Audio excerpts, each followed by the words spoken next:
Bill Koch from the Providence Journal joining me here on the Sports Wrap. Thank you so much for joining me, a Red Sox beat writer for the Providence Journal. So let's start there because the Red Sox, they've had a bit of a rough go this second half of the season. What's been the difference? They were in the first half leading the division, and now here we are.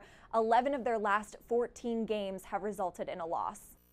Yeah, whatever pixie dust that was sprinkled on them through the first 100 games or so, it has disappeared, Taylor. It's been a failure in all areas, whether it's pitching, offensively, in the bullpen, defensively, as we saw in Tuesday night's loss.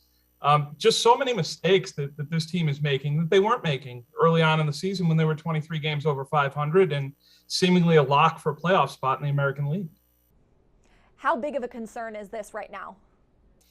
Huge, I think, just from the standpoint that you had a comfortable lead in the American League East, and now you don't. You had a comfortable lead for a wild card spot, and now you don't. And you're looking at what's gone on here in terms of the downturn in performances in some of your players and some of your position groups. You wonder what they need to do to sort of spark out of this. And, so far, 2-10 in their last 12 games. That's the worst record in the American League. We just haven't seen anything. What do you think is that spark? Do you think the return of Chris Sale this weekend could provide that spark, or do you think it's going to take more than that? I would imagine that they hope so. And certainly if he's the Chris Sale of 2016, 2017, that would be a huge lift. I don't think that's a given. You're talking about a guy who's coming back after not pitching for 2 years, essentially. So you hope that he can give them a bit of a lift, somebody who can be a factor in the rotation, someone who can take one of the top 2 spots every 5 days. And then from there, you just hope that their offense snaps out of it a little bit. They've been poor with runners in scoring position the last couple of weeks. You would hope that if they could come up with a couple more hits there, they'd be able to spread out games and be a little bit more comfortable. And now we're going to switch over to a little bit of college basketball, a little NBA, because I know you covered that here locally as well. And we have 2 of the guys that you covered locally from Rhode Island in college now playing in the NBA Summer League. So we have David Duke and Jeff Dowden both playing. So what have you seen from them in their transition to the next level from what you saw from them in college?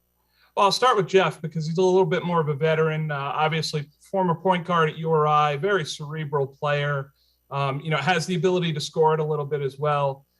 Somebody who I think could compete for a spot on somebody's roster as a backup point guard. A guy who has added a lot to his game, added a lot of strength since he left college. And somebody who sort of has the makeup to be a long-term bench player in the NBA if somebody wants to take a chance on him. David Duke, obviously just starting his pro career with the Brooklyn Nets, playing again on Wednesday against the Bucks in Summer League action out in Las Vegas. Someone who has upside, Taylor. Defensively, he has great length at 6'5". He could be a shooting guard at the next level, but can also handle the ball a little bit. And someone who has terrific character, somebody who you want in your organization, who you want on your roster, somebody who would accept his role and take it seriously. Well, Bill Koch, thank you so much for joining me. More of the Sports Wrap coming up after this.